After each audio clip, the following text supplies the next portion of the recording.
Ketika beberapa hari yang lalu Biden menghubungi Raja Saudi juga putra mahkota MBS Muhammad bin Salman, ternyata telepon tersebut tidak diangkat. Maka pengamat militer dunia mengatakan ini hal serius. Kita tahu Amerika sebagai polisi dunia merasa harus mengendalikan harga minyak bumi agar dunia tidak terjadi inflasi dan membahayakan seluruh kehidupan makhluk di bumi ini akan naiknya harga-harga kebutuhan pokok. Kita semua paham kalau demand kebutuhan meningkat, persediaan terbatas, maka harga pasti naik. Rusia yang saat ini merupakan pengekspor 5 juta barel per hari minyak, ditambah Ukraina yang juga penghasil minyak, di mana sanksi ekonomi diberlakukan ke produk Rusia, sementara Ukraina negaranya sudah tidak berfungsi secara ekonomi, maka saat ini harga minyak bumi sudah mencapai ke $125 per barel. Untung Uni Emirat Arab bisa menerima usulan Amerika akan segera meningkatkan produksinya sehingga di sisi supply tersedia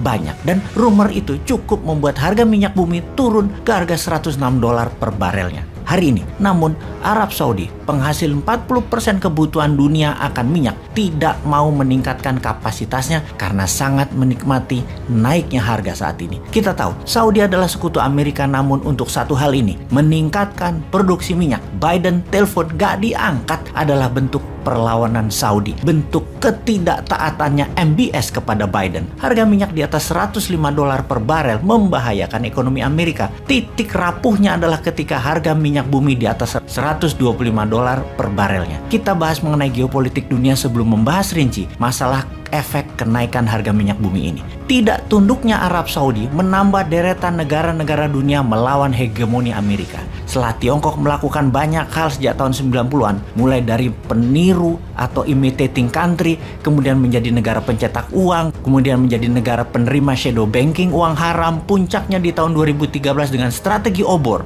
Tiongkok menantang Amerika dengan pendekatan ekonomi, khususnya perdagangan. Kemudian dilawan sejak tahun 2017 oleh Donald Trump. Terjadilah yang namanya perang dagang trade war tersebut. Kemudian di tahun 2022 ini, 24 Februari, Rusia menyerang Ukraina. Ini menantang langsung NATO dan Amerika. Rusia berani. Kemudian MBS Saudi melawan Amerika dalam strategi harga minyak bumi. Menunjukkan semakin banyak negara yang berani melawan Amerika, dan semua ini terinspirasi dari dua peristiwa, yaitu strategi Tiongkok dan kalahnya tentara Amerika di Afghanistan Agustus 2021. Semua ini menunjukkan arah yang jelas bahwa dunia mulai berani melawan hegemoni Amerika yang seorang panglima di dalam New World Order ini secara bersamaan. Sungguh, saat ini dunia sedang ingin merdeka dari penjajahan ekonomi dan penjajahan politik. Oke, kita lanjutkan fakta lain.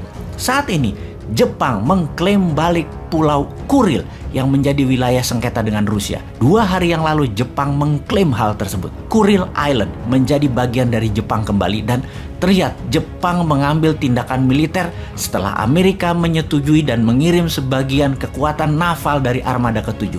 Kuril Island sangat dekat dengan Okinawa, markasnya Armada ke-7, markasnya The Seventh Fleet. Apapun itu menandakan ketegangan semakin meningkat di dunia ini. Kita harus waspada. Indonesia harus waspada. Pemimpin tertinggi di banyak negara hampir semuanya sudah memberikan nation speech atau pidato kenegaraan resmi kepada rakyatnya apa yang negara akan lakukan kalau skenario terburuk terjadi. Oh, gua lupa. Bos tertinggi kita semuanya nggak pernah formal ngomongnya, terkadang terkesan no direction, sehingga menteri utama yang mengarahkan perintahnya, bukan seperti Zelensky yang memimpin langsung dengan gagahnya tanpa pakai menteri-menterinya.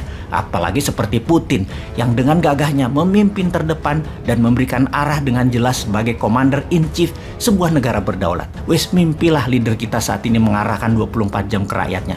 Nanti aja tunggu Numan urusan bernegara yang directed leadershipnya jalan. Kembali ke topik. Perlawanan terhadap Amerika ternyata bertambah. Siapa lagi yang melawan? Negara Eropa Barat. Hingga hari ke-15 penyerangan Rusia ke Ukraina, tidak juga melakukan sanksi ekonomi secara utuh ke Rusia.